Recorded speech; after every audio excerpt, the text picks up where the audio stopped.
બધાનું સ્વાગત છે ભગવાનના દિવ્ય સત્સંગની અંદર। ભગવાનની કથા જીવને ક્યારે મળે છે? જ્યારે એના ભાગ્યનો ઉદય થાય ને ત્યારે એને ભગવાનનો સત્સંગ અને ભગવાનની કથા મળે છે। 84 લાખ પ્રકારના શરીરમાં અલગ અલગ જીવ ભટકે છે। પોતાના કર્મ અનુસાર એના જીવનમાં જેવા કર્મ કર્યા હોય એ પ્રમાણે એને શરીર મળે છે, એ પ્રમાણે એને પત્ની મળે, એ પ્રમાણે એને પતિ મળે છે। પણ આ જગતમાં સૌથી શ્રેષ્ઠ વ્યક્તિ કોણ છે? આ સંસારમાં, આ દુનિયામાં સૌથી શ્રેષ્ઠ વ્યક્તિ કયો છે? કૃષ્ણ ભક્ત બલિયા, જે ભગવાનનો ભક્ત છે ને, એ આ જગતમાં સૌથી શ્રેષ્ઠ વ્યક્તિ છે, જે ભગવાનનો ભક્ત છે। જેમ નરસિંહ મહેતા ભગવાનના શુદ્ધ ભક્ત થયા અને નરસિંહ મહેતાએ ભગવાનની એવી શુદ્ધ ભક્તિ કરી કે ભગવાને પ્રગટ થઈ અને નરસિંહ મહેતાના બધા કામ પૂરા કર્યા છે। પણ આપણો આ સ્વભાવ નથી એટલે આપણને મજાક લાગે। મેં જોયું કે ચાલુ ભજનમાં લોકો મનની અંદર ભગવાનના નામની મજાક કરી રહ્યા હતા। હકીકતમાં ક્યારે જીવનમાં આ વસ્તુ ન કરવી જોઈએ। ભગવાનનું નામ અનમોલ છે। ભગવાનના નામની મજાક કરીએ ને, હું તો ક્લિયર કટ કહેવા વાળો વ્યક્તિ છું કે આ આવી કોઈ દિવસ મજાક ન થવી જોઈએ। આપણા ઘર આંગણે કોઈ સાધુ સંત આયા છે, જિંદગીમાં ક્યારે નહીં આયા હોય, હું તમને એટલી ગેરંટી સાથે તમને કહું છું। તમારા ઘર આંગણે જે સાધુ સંત આવ્યા છે ને, એ આ સંસારમાં શુદ્ધ ભક્તિનો જે પ્રચાર કરે છે, જે જીવનમાં અપનાવે છે બધી વસ્તુને, એ વ્યક્તિ તમારા આંગણે આવ્યા છે। કે જે વ્યક્તિ તમારી સામે જે કથા કરી રહ્યા છે ને, એ આખી દુનિયામાં કથા કરે છે, પણ આજે આ તમારી સામે આવીને આ સત્સંગ કરે છે। આવનારી આ 3 તારીખ આવશે ને, આવતા મહિનાની, અહીંયાથી 700 જણા વૃંદાવન જવાના છે, મથુરા। અને એ કથા કોણ કરવાનું છે? હું પોતે કરવાનું છું। પણ તમારા કોઈ સગાવાલાએ મને કીધું કે, હાથ જોડીને કીધું કે તમે આવો। એટલા માટે આપણે એ મોટું સૌભાગ્ય સમજવું જોઈએ। ખાલી 1 કલાક તમે મને આપજો, આજનો કલાક, અને પછી તમે જુઓ કે જીવન શું છે અને ભક્તિ શું છે। શા માટે આપણને આ મનુષ્ય જીવન મળ્યું છે? બહુ અનમોલ છે વસ્તુ। પ્રભુનું નામ પણ બહુ અનમોલ છે। લાખો કરોડો માણસો આ જગતમાં જન્મ મરણના ફેરામાં આવી રીતે ફોટામાં આવી જાય છે, અને આપણી દશા આ જ છે, બીજી કોઈ નથી। જો આપણે પ્રભુને નહીં ભજીએ તો જીવનમાં આપણી પણ આ જ દશા છે।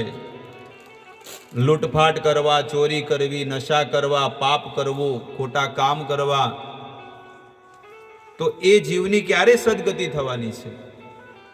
પણ જેને પ્રભુના ચરણ પકડીને જીવન જીવ્યું છે ને, એને કોઈ પ્રકારનો ડર નથી।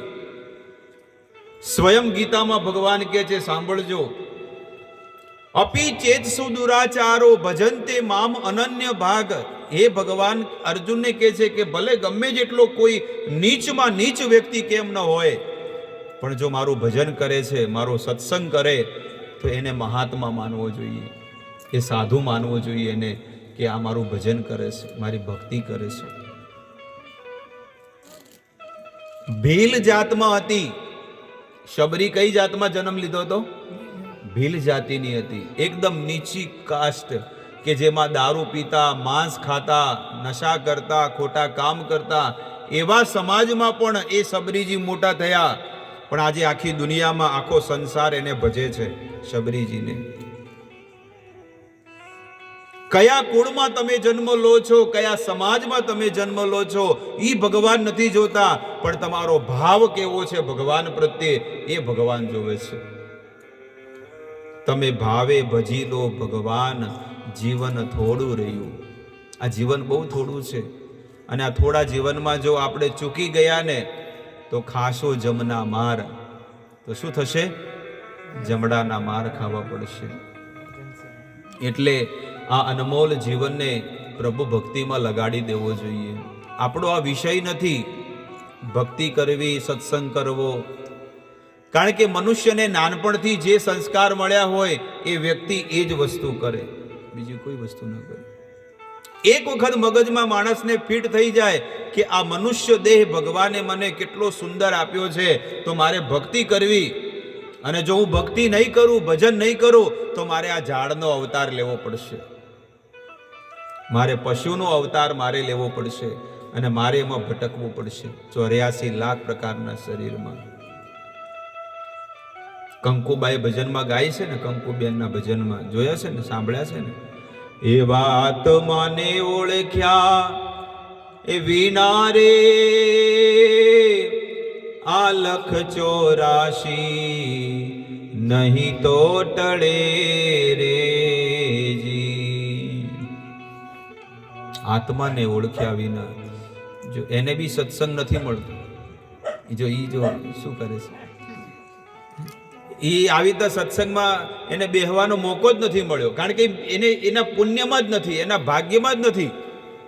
એને પશુનો અવતાર મળ્યો છે, એને મનુષ્યનો મળ્યો તો, પણ એને શું કરી? પોટલીઓ પીધી, નશા કર્યા, અફેણ ખાધું, ચરસ ખાધા, બીજાની સ્ત્રી સાથે ખોટા કામ કર્યા, પાપ કર્યું.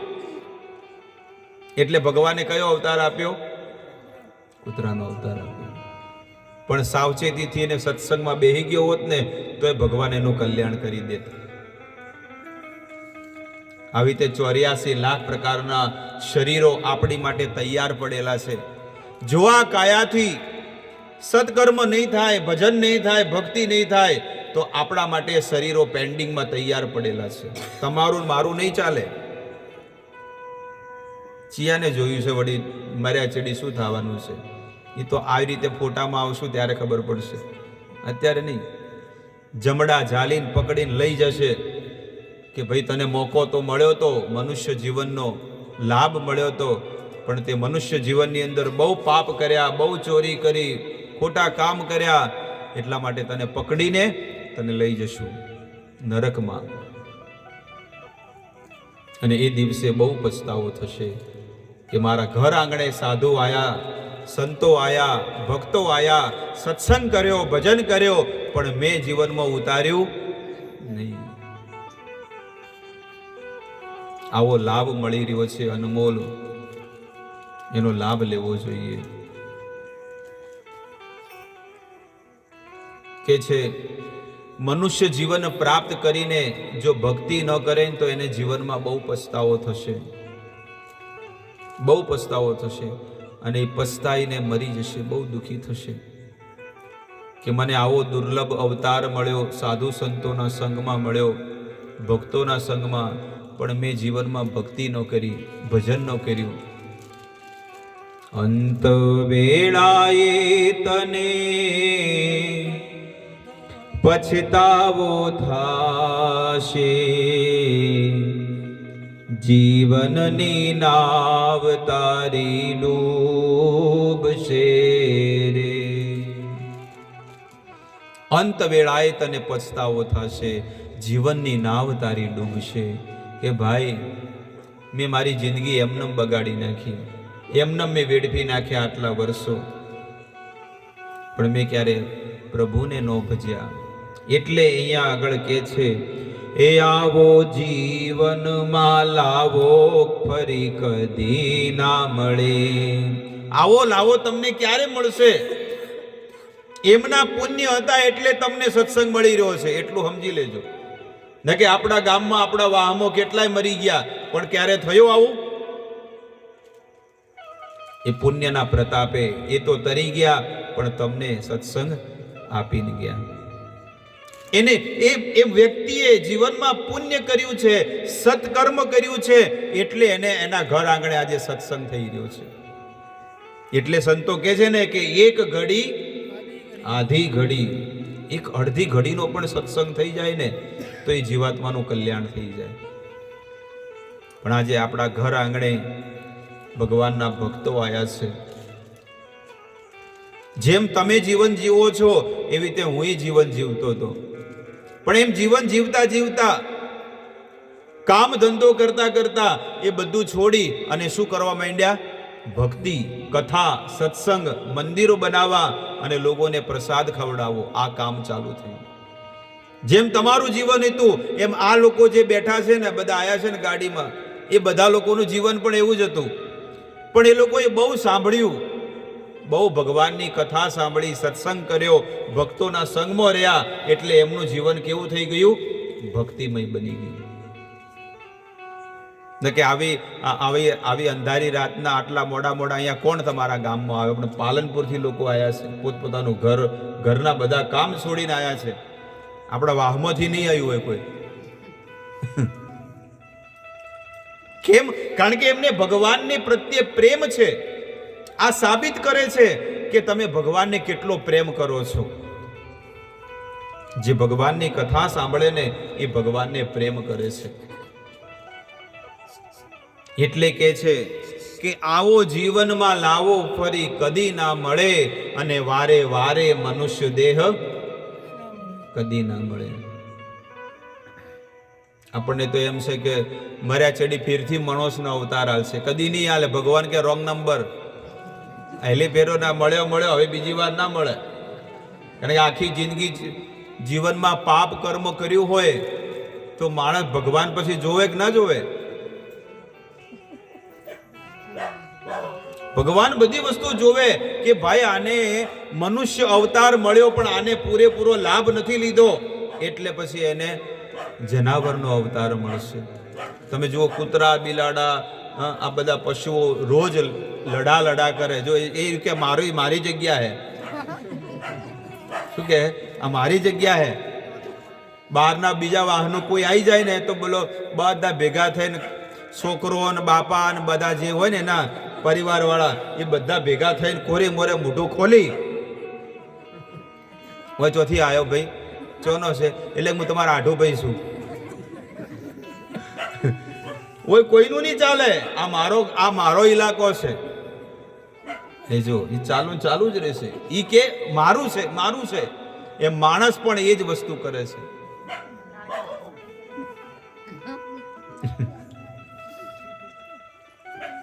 એની ભાષામાં બોલે છે. આ મનુષ્ય જીવન છે. મારું, હું ને મારું, આ મારું છે અને આ હું છું. બસ એ મમેતી, અહમ મમેતી, એટલે કે આવું અજ્ઞાન જ્યારે જીવનમાં હોય તો એ જીવનમાં ક્યારે એની સદગતિ નહીં થાય. પણ એ વ્યક્તિએ જીવનમાં એવો વિચાર કરવો જોઈએ કે આ જગતમાં મારું કોઈ નથી, આ માત્ર છે ને ભાડાના મકાન જેવું છે. એટલે સંતો કહે છે કે જીવ સાને ફરે છે ગુમાનમાં, તારે ભાડાના મકાનમાં રહેવાનું છે. 11 મહિના માટે છે ને ભાડે મકાન મળે, ખબર છે? 11 મહિના માટે. અને 11 મહિના માટે ભાડે મકાન મળે અને પછી ઘરવાળી કે ભાઈ બીજું ભાડે ભોગો. એ તો માલિક આપવાનું કે છે, એ કે અમારે રહેવા આપવાનું છે હવે મકાનમાં. હજી તો ઘણી વાર છે ને, તો 10 મહિના બાકી છે, ચિંતા મત કર, સારું મળી જાય. ઓભળો છો? હજી હવે ખાલી 5 મહિના જ બાકી છે, ચોક હોગો. ખબર છે ને, ભાડાનું મકાન હોય ને કે હોગો. ના હજી ઘણી વાર, હજી 5 મહિના છે ને, કહો તો નહીં. હવે મહિનો જ રહ્યો છે. હવે તમારું કામ બધું છોડી દો અને મકાન હારું ગોતો. ન કે જો હારો પાડોશી ના હોય, હારું મકાન ન હોય, બરોબર સંડાસ બાથરૂમ ન હોય તો તમને ફાવે? સુવિધા ન હોય, પાણી ન હોય, ટોયલેટ ન હોય, બાથરૂમ ન હોય, કિચન બરોબર ન હોય અને બધા પોપડા પડતા હોય અને એવું મકાન તમને મળી જાય તો? જે બંગલામાં રહ્યો એની વાત કરું છું. આપણે ચાલે. પણ એક વ્યક્તિ આ જે કરોડોપતિ હોય, કદાચ એક મોટા બંગલામાં રહેતા હોય ભાડેથી, અક્ષતમ 3 ને સાઈ વિલામો, મોટી સોસાયટી હોય ને એની વાત કરું છું. ભાડે મળે 10,000 ભાડે. પણ પછી આ તો અઠવાડિયું રે આડું અને એને કોઈ જગ્યા રાખી નહીં. અને પછી રૂમ માલિક આવે કે ભાઈ જગ્યા ખાલી કરો, હવે માત્ર અઠવાડિયું ખાલી બાકી છે. 25 તારીખ આવે અને પેલો 26, 27, 28, 29, 30 તારીખ આવે. જેવી 30 તારીખ આવે એટલે પેલો માલિક છે ને, માલિક એ 4 માણસોને લઈને આવે, પહેલવાનોને લઈ, અને પછી એના બધો બિસ્તરા ને સામાન બધો રોડ ઉપર નાખી દે. હવે ક્યાંય મકાન ન મળ્યું હોય, પછી કોક આવે કે ભાઈ તમારે મકાન જોવે હે? કે હુવે કે ચો હે કે ઢુંઢિયાવાડીમાં પાટો પાવે છે. ચો હે ઝૂંપડું બનાવેલું છે, જો તમારે જોવે તો એ જતું રહે. એટલે હેડજો હેડજો હેડજો, ટેમ્પુ કરો. જે માણસ મોટા બંગલામાં રહેતો હતો, પણ એને એ જગ્યા, બીજી જગ્યા, જો પોતાનું મકાન હોય તો કોઈ ખાલી કરાવે? આપણું પોતાનું જ મકાન હોય તો કોઈ ખાલી કરાવવાનું છે? કોઈ ન કરાવે, કારણ કે પોતાનું છે, પોતાની મહેનતથી કમાણા છે. પણ ભાડાનું એ ભાડાનું અને પોતાનું એ પોતાનું છે. બસ એવી રીતે આપણા સંતો આપણને આ ભજન દ્વારા આપણને સમજાવે છે કે જીવ શાને ફરે છે ગુમાનમાં, તારે રેવું ભાડાના મકાનમાં, એ તારે રેવું ભાડાના મકાનમાં. એ જીવ શાને ફરે છે ગુમાનમાં? ગુમાન એટલે કે અહંકાર. જ્યારે જવાની આવે માણસમાં, 18 વર્ષનો થાય એટલે મોટા મોટા બાલ રાખે અને સારા સારા કપડાં પહેરે અને એક્શનના બૂટ પહેરે અને સ્ટાઇલ મારે કે હું જ કંઈક છું. પણ એ જવાની, એ સુંદરતા કેટલો સમય રહેશે? કેટલો સમય રહેશે? અત્યારે 18 વર્ષની ઉંમર છે, પણ 60 વર્ષના 70 વર્ષના વ્યક્તિને તમે જોઈ લો. બહેનોની વાત કરું, અહીંયા ગરડામાં બાએ બેઠા છે, 75-80 વર્ષની ઉંમરના હશે, બરોબર. હવે એ લોકોનું જીવન તમે જો, મોઢામાં દાંતે નથી, મોઢામાં દોતે નહીં હોય. કોના નથી? કરે નથી?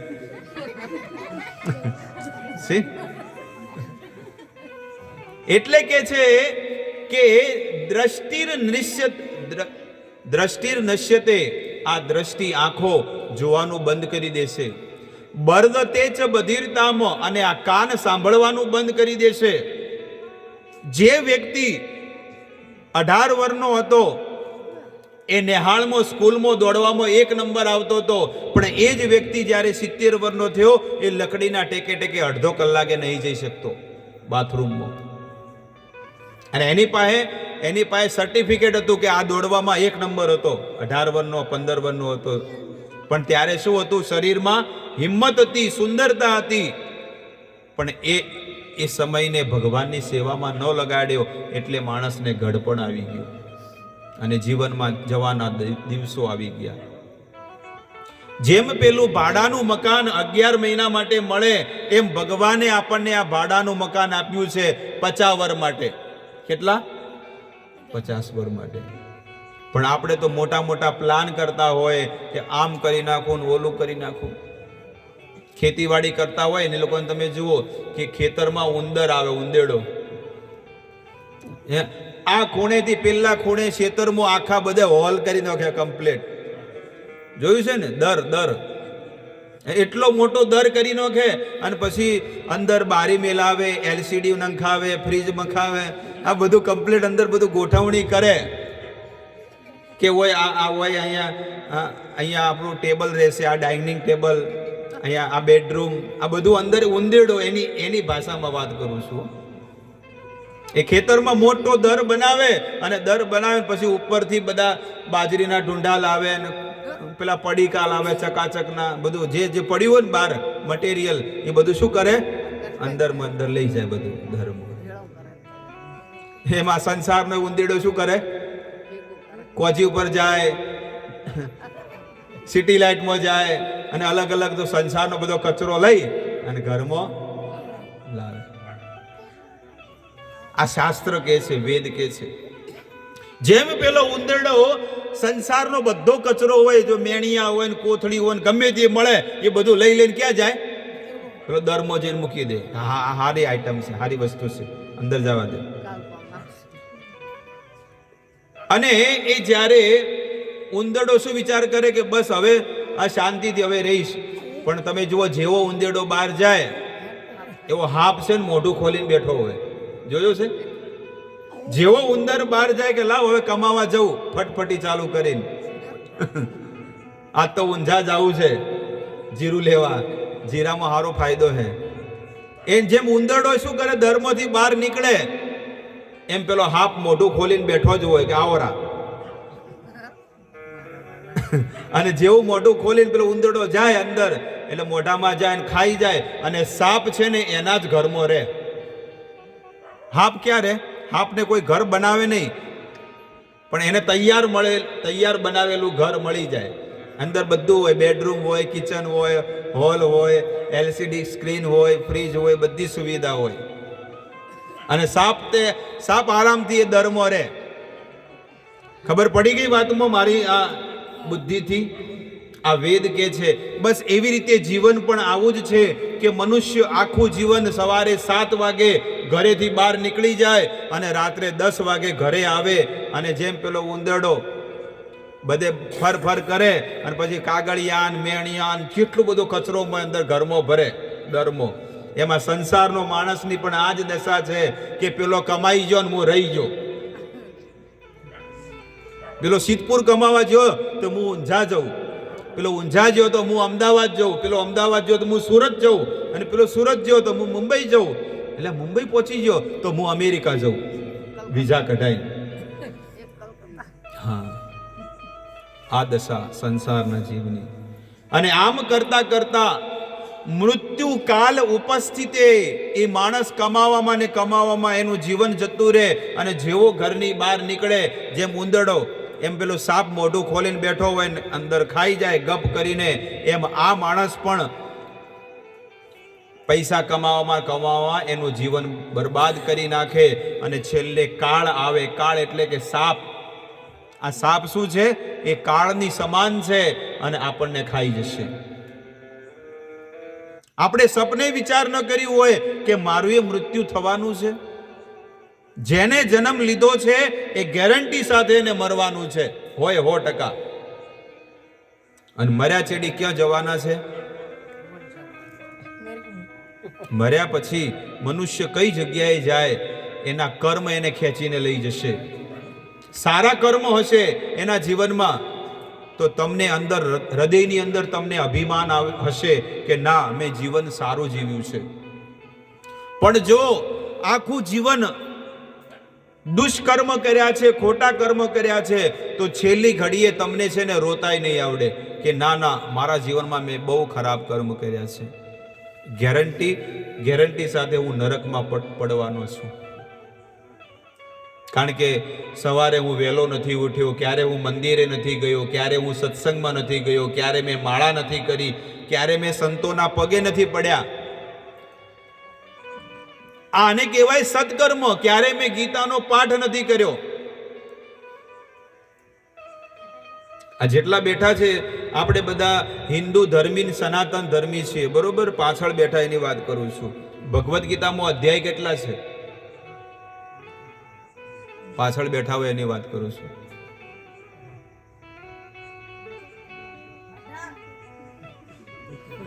દેવા હા,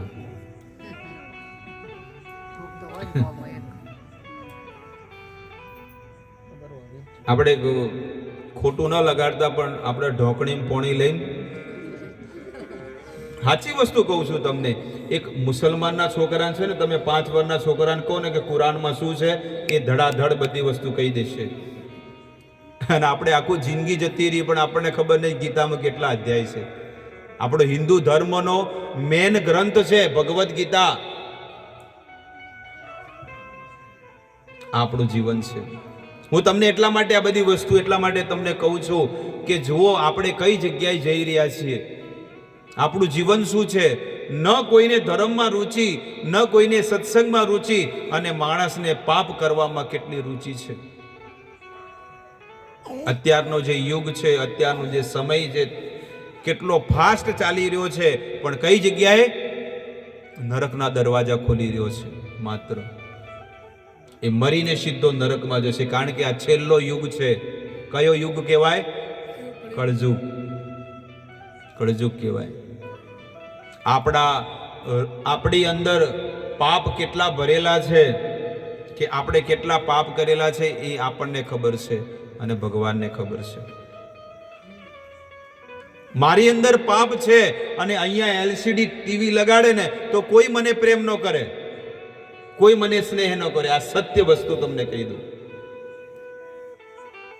મારી અંદર હૃદયમાં શું ચાલે છે અને શું મારું જીવન કેવું છે એ કોણ જાણે છે? માત્ર ભગવાન જાણે છે અને હું જાણું છું. તમારું જીવન પણ એવું જ છે. અને તમારા જીવનની બધી વાત અહીંયા એલસીડી ટીવી લાગે અને બધી વાત ભગવાન ખુલ્લી કરી દે તો બોલો, તો શું થાય? કોઈ તમને સ્નેહ કરે? કોઈ તમને પ્રેમ કરે? કોઈ નહીં. તોય ભગવાન કેટલો આપણને પ્રેમ કરે છે કે બધી વસ્તુ શું કરે છે? દબાઈને રાખે છે. બોધી મુઠ્ઠી રાખી. ભગવાન કે છે મારે આ સંસાર ચલાવવો છે, એટલા માટે ભગવાન આ બધી વસ્તુ કરે છે કે જીવનમાં આ વ્યક્તિ આજ નહીં તો કાલે સુધરશે, કાલે નહીં તો પરમે સુધરશે. એમ આ જીવનમાં કદાચ ના સુધર્યો આ જીવાતમાં, પણ આવનારા જીવનમાં તો સુધરશે, કારણ કે એને થોડોક તો સત્સંગ કર્યો છે, થોડીક તો ભક્તિ કરી, થોડીક તો સાધુ સંતોની સેવા કરી, થોડુંક તો દાન કર્યું. અને 1 રૂપિયાનું પણ દાન જો તમે ભગવાનને આપ્યું છે ને તો ભગવાન ક્યારે નથી બોલતા. જેમ સુદામાએ મુઠ્ઠી પર ચોખા લઈ અને ભગવાનને આપ્યા હતા. એ તો ખબર છે ને કે સુદામા શું લઈ ગયા હતા ભગવાન માટે? મુઠ્ઠી પર ચોખા, તાંદુળ લઈને ગયા હતા કે હું મારા પ્રભુને મળવા જાઉં છું, પણ ખાલી હાથ નહીં જાઉં. એની શક્તિથી એ ભગવાનને કંઈક દેવા જઈ રહ્યા છે. અને કહે છે કે ભગવાનને આપેલું ક્યારે ફોગટમાં જતું? હજારો ગણું ભગવાન આપી દે છે. અરે આ ધરતીમાં પણ તમે એક બીજવારો વાવો, એક બીજ ઉગાડો. દિવાળી પર ઘઉં શું કર્યા હતા? ઓર્યા હતા, ઉગાડ્યા હતા. અને હવે હોળી પછી, હોળી પહેલા કાપવાના. 3 મહિના સુધી, 3 મહિના પહેલા તમે ખાલી એક જ દાણો આ ધરતીમાં નાખ્યો હતો અને 3 મહિના પછી એના 100 ગણા કરીને આપ્યા કે ના? આ ધરતી માતાએ 100 ગણું કરીને આલ્યું કે ના આલ્યું? એક દાણો નાખ્યો પણ કેટલા મળ્યા? 100 ગણા મળ્યા. તમે 2 ઘડી માટે મગજમાં વિચાર કરો કે આ ધરતી ભગવાનની બહિરંગા શક્તિ છે અને ધરતી માની અંદર પણ એક દાણો નાખો તો એ ધરતીમાં તમને 100 ગણું કરીને આપે છે. અને મારા પ્રભુને જો કોઈ આપે ને તો મારો પ્રભુ હજારો ગણું આપી દે છે, હજારો ગણું આપે છે. એ ક્યારે રાખતો નથી. ભગવાન વેચાઈ જાય પણ ભગવાન પોતાના ભક્તનું આપેલું ક્યારે રાખતા નથી, આપી દે છે. જેમ દ્રૌપદીએ ભગવાનને જ્યારે લાગ્યું તો દ્રૌપદીએ પાટો બાંધ્યો હતો કે મારા પ્રભુને કંઈક લાગ્યું છે. કિંમતી સાડી ફાડી અને તરત જ હાથમાં બાંધી દીધો. અને ભગવાન દેખાડે છે કે દ્રૌપદી, આ કપડાની અંદર જેટલા ધાગા છે, જેટલા દોરડા છે ને, એટલા હું તારા ચીર પૂરા કરીશ. હું ક્યારેય નથી રાખતો. થોડા ચંદન કારણે મેં રૂપ આપ્યા અપાર. ભગવાન કહે છે કે થોડુંક ચંદન મેં કુબજાનું લીધું હતું, પણ મેં કુબજાને રૂપ આપ્યા અપાર. એક કુબડી હતી પણ એને પણ ભગવાને સુંદર બનાવી દીધી, રૂપાળી બનાવી દીધી. એ કુબજાને કોઈ જોતું નતું, પણ જ્યારે એ કુબજા એટલી રૂપાળી બની ગઈ ને તો લાઈન લાગી ગઈ મારા હાથે લગ્ન કરે. પણ કુબજાએ કીધું કે આ દેહ છે ને ભગવાનનો છે અને હું ભગવાનને સમર્પિત કરીશ. અને કુબજાએ ભગવાનની સાથે એમને સમર્પિત કરી દીધું દેહ. એટલે માણસે આ બધી વસ્તુઓથી એને વિચાર કરવો જોઈએ કે હકીકતમાં જીવન શું છે, આ મનુષ્ય જીવનમાં શું છે, કઈ રીતે હું મનુષ્ય જીવનને ઉપર ઉઠાવું. ભક્તિ કરીને, સત્સંગ કરીને આ મનુષ્ય જીવનને તમે ઉપર ઉઠાવી શકો છો. એ માણસે જાણવું જોઈએ. અર્જુનને પણ અજ્ઞાન હતું, જીવનમાં બહુ મોટું અજ્ઞાન હતું કે આ મારા સગાવાલા છે. અર્જુન કહે છે કે સેનિયોર ઉભયોર મધ્યે રથમ સ્થાપિત મે અચ્યુત. હે અચ્યુત ભગવાન, હે કેશવ, આ બંને સેનાઓની વચ્ચે મારો રથ લાવો, મારે જોવું છે કે કોણ આવ્યું છે મારી સામે યુદ્ધ કરવા માટે. ભગવાન આંગળી સિંધીને કહે છે કે જો અર્જુન, આ તારા દાદા છે, આ તારા ગુરુ છે દ્રોણાચાર્ય. તારા દાદા કોણ? ભીષ્મદેવ. એ આજે તારી સામે યુદ્ધ કરવા માટે ઊભા છે. તારા ગુરુ કોણ છે? દ્રોણાચાર્ય. જોઈ લે સામેના પક્ષમાં તારા ગુરુ બેઠા છે. આ તારા કાકાના છોકરા દુર્યોધન અને એના હો ભાઈઓ આજે તારી સામે યુદ્ધ કરવા માટે ઊભા છે. આ તારા બધા સંબંધીઓ છે, તારા સગાવાલા છે, અને એ આજે તારી સામે યુદ્ધ કરવા માટે ઊભા છે. અર્જુન ધ્રુજવા માંડ્યો કે મારે યુદ્ધ નથી કરવું. અશોચ્યાનન વશોચત્સ્વમ પ્રજ્ઞાવાદાંસ ભાસસે ગતાસુન અગતાસુન સ નાનું શોચંતી પંડિતા. અર્જુન કહેવા માંડ્યો કે હે પ્રભુ, મારે યુદ્ધ નહીં કરવું, મારી મતિ ભ્રષ્ટ થઈ ગઈ છે અને મને તમે જ્ઞાન આપો કે મારે શું કરવું જોઈએ. ત્યારે ભગવાન અર્જુનને જ્ઞાન આપે છે.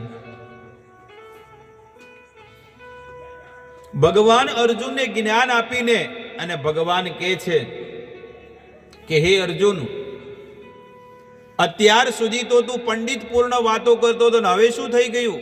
આટલું બધું જ્ઞાન હતું તો? ત્યારે ભગવાન શરીર અને આત્માનું જ્ઞાન આપે છે કે શરીર વારે વારે મરે પણ આત્મા ક્યારે મરતો નથી. આત્મા અજર ને અમર છે, એ ક્યારે નથી મરતો. પણ આ દુઃખ કોને ભોગવવું પડે છે? આત્માને. આત્માને ભોગવવું પડે છે. શરીર જેવા કર્મ કરે એ કર્મ આત્માને ભોગવવા પડે છે, આપણને સ્વતઃ પોતાને. આ શરીર જેવા કર્મ કરે એ આત્માને ભોગવવું પડે છે અર્જુન. એટલા માટે જીવન સારું જીવો અર્જુન. અર્જુનને માધ્યમ બનાવીને ભગવાન આપણને શીખવાડે છે. ન જાયતે મ્રિયતે વા કદાચિત નાયમ ભૂતવા ભવિતા વાન ભૂય અજો નિત્ય શાશ્વતોયમ પુરાણો ન હન્યતે હન્ય માને શરીરે. આ ગીતામાં ભગવાન શરીરને આત્માની ઓળખાણ કરે છે કે આત્મા ક્યારે નથી મરતો. એને કોઈ પલાળી નથી શકતું, કોઈ સુકાવી નથી શકતું, એને કોઈ બાળી નહીં શકતું. શરીર બળે અને ભસ્મીભૂત થઈ જાય પણ આત્માને કાંઈ નહીં થતું. અજ અમર છે. વાસાંસી જીર્ણાની યથા વિહાય નવાની ગૃહણાતી નરો પરાણી તથા શરીરાણી વિહાય જીર્ણાની અન્યાની સૈયાતી નવાની દેહી. આ ગીતામાં ભગવાન કહે છે, બીજા અધ્યાયમાં 22 નંબર શ્લોક. હે અર્જુન, જેવી રીતે માણસના કપડાં મેલા થઈ જાય એટલે હવારે શું કરે? નાઈ ધોઈને બીજા નવા કપડાં પહેરે. આ વસ્ત્ર મેલા થઈ જાય એટલે સ્નાન કરીને માણસ શું કરે? નવા કપડાં પહેરે અને આ કપડાં ઉતારી દે. એવી રીતે હે અર્જુન, આત્મા જ્યારે આ ખોડિયું કાંઈ કામનું ન રહે એટલે આત્મા પણ છે ને એ ખોડિયાને છોડીને જતું રહેશે. આવું આ મનુષ્યનું જીવન, અને આ ચક્ર ચાલુ રહેવાનું છે. આપણા કર્મ એવા હશે એટલે આપણને આવા ઘરમાં, આવા સમાજમાં જન્મ મળ્યો, આવા કુટુંબમાં જન્મ મળ્યો. અને જો આ મનુષ્ય જીવનમાં સત્કર્મ, સારા કર્મ કર્યા ને તો કોઈ ઊંચા કુળમાં ભગવાન જન્મ આપી દેશે. એનાથી પણ જો સારા કર્મ કર્યા તો આપણને સ્વર્ગની પ્રાપ્તિ થશે, અને એનાથી પણ જો સારા કર્મ કર્યા તો આપણને વૈકુંઠની પ્રાપ્તિ થઈ જશે, પ્રભુના ધામની પ્રાપ્તિ થશે. નક્કી આપણે કરવાનું કે આપણે કઈ જગ્યાએ જવાનું છે. એટલા માટે પવિત્ર જીવન જીવો, વહેલા ઉઠો, ભગવાનનું નામ લો, સત્સંગ કરો, મંદિરે જાઓ, તમારા જીવન ઉપર નિર્ભર છે કે તમે કઈ જગ્યાએ જશો, નક્કી તમારે કરવાનું છે. ટ્રેનમાં અલગ અલગ કેટેગરી છે, વિભાગ. જનરલ ડબ્બાની ટિકિટ લો તો શેમાં બેહવા મળે? જનરલ ડબ્બામાં. રિઝર્વેશન ડબ્બાની ટિકિટ લો તો રિઝર્વેશનમાં મળે, અને એસીની ટિકિટ લો તો એસીમાં બેહવા મળે. બસ એવી રીતે મનુષ્ય જીવનમાં પણ એ જ વસ્તુ છે. જો સ્વર્ગમાં જવાના કર્મ તમે આ મનુષ્ય જીવનમાં કરો તો તમે સ્વર્ગમાં જશો, અને નરકમાં જવાના માણસ જો જીવનમાં કર્મ કરે તો એ વ્યક્તિ નરકમાં જશે. અને પ્રભુના ઘરે જવા માટે જીવનમાં કર્મ કરે ને તો નિશ્ચિત ગેરંટી સાથે એ ભગવાનના ધામમાં જશે. અર્જુન બધું સાંભળે છે, હાથ જોડીને અર્જુન બેઠા છે, અને ભગવાન અર્જુનને રથમાં જ્ઞાન આપે છે કુરુક્ષેત્રમાં, અને ગીતાનો ઉપદેશ આપ્યો. ભગવદ્ ગીતાનો ઉપદેશ આપ્યો કે હે અર્જુન, હું સમસ્ત સૃષ્ટિનો સ્વામી છું, ભોગતા છું, અને આખી જગત, આખી દુનિયા મેં બનાવી છે. મેં જીવોને પ્રગટ કર્યા, અને મેં જ સ્વર્ગ નરક બધી વસ્તુ બનાવી છે. ભોગતા રમ યજ્ઞ તપસામ સર્વ લોક મહેશ્વરમ સુહૃદમ સર્વભૂતાનામ જ્ઞાત્વા મામ શાંતિ મૃચ્છતે. ભગવાન કહે છે કે ભોગતા રમ, આ બધી સૃષ્ટિનો ભોગતા હું છું, કારણ કે મેં આખી સૃષ્ટિને પ્રગટ કરી છે, મેં આ જીવોને પ્રગટ કર્યા છે. બીજું કોઈ કીધું નથી, બીજા કોઈએ નથી કીધું, પણ ભગવાન સ્વયં કહે છે, અને એના વેદોના પુરાવા છે. પણ એના માટે વેદોને વાંચવા પડે, ખોલીને વેદોને વાંચો તો ખબર પડે. રામાયણ કયું ગ્રંથ છે? રામાયણ, ભગવદ્ ગીતા, મહાભારત અને શ્રીમદ ભાગવત. આ બધા ગ્રંથોને વાંચો તો ખબર પડે. કેટલા લોકોએ ભગવદ્ ગીતા ખોલીને વાંચી છે? સાચું કેજો હો, આંગળી ઊંચી કરીને કેજો. કોઈ દાડો ખોલી જ નહીં? અલ્યા, એક વખત ખોલી જો. એક બેન છે, એક દીકરી કહે છે કે મેં ભગવદ્ ગીતા ખોલી. જેમ ક્રિશ્ચન ધર્મ હોય ને, ક્રિશ્ચન ધર્મનો એક ગ્રંથ છે જેને કહેવાય બાઇબલ. ક્રિશ્ચનનો ગ્રંથ કયો છે? બાઇબલ. મુસલમાનોનો ગ્રંથ કયો છે? પુરાણ. અને હિન્દુનો ગ્રંથ કયો છે? ભગવદ્ ગીતા. આ હિન્દુઓનો ધર્મ છે, એનો ધર્મ ગ્રંથ છે. પણ એને ખોલો તો ખબર પડે ને કે એમાં શું લખ્યું છે. મારા વિશે લખ્યું છે, આપણા વિશે એની અંદર લખેલું છે કે કેવો આહાર કેવો કરવો જોઈએ, કેટલા વાગે ઊંઘવું જોઈએ, કેટલા વાગે ઉઠવું જોઈએ, જીવનમાં કેવા કર્મ કરવા જોઈએ, એ બધી વસ્તુનું વર્ણન કર્યું છે. આહાર શુદ્ધો સત્વ શુદ્ધિ.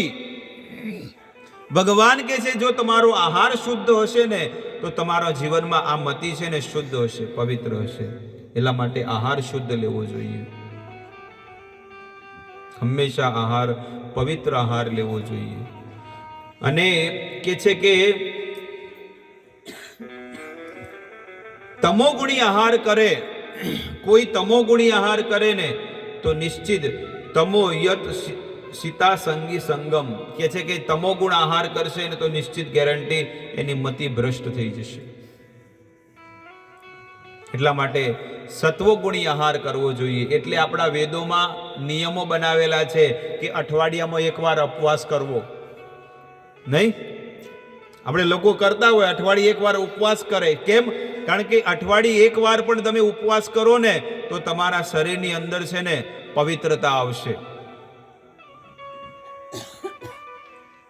અમાર તો કોમ જ એટલું હોય છે, અપ્પા શું કર.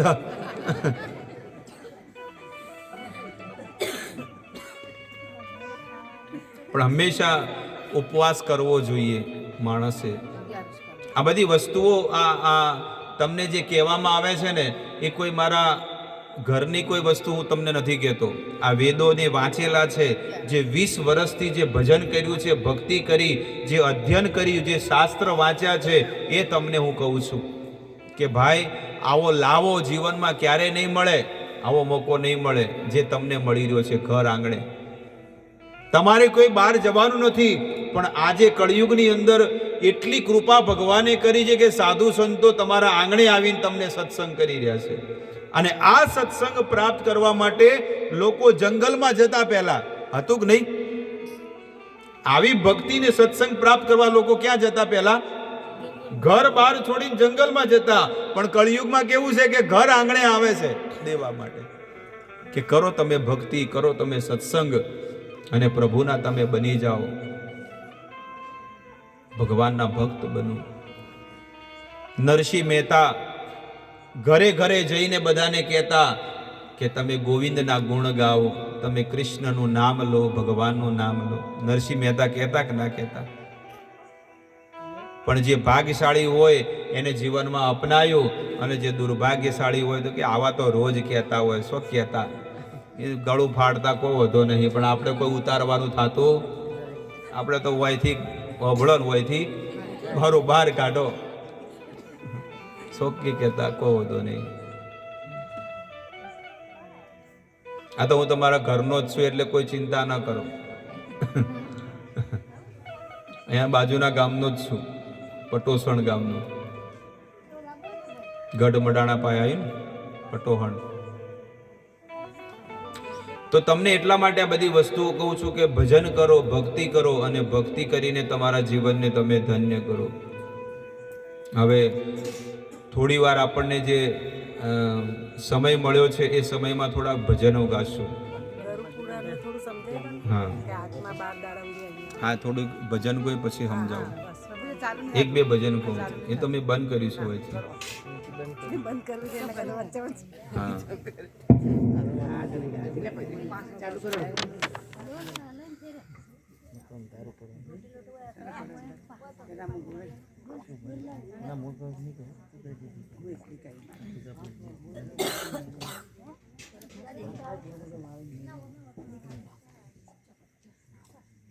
જલ્દી બોલો. હવે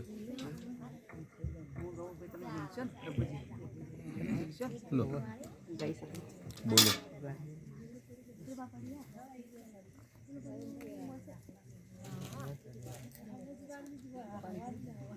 સતગુરુ દેવ કી કાયામતી હંસલો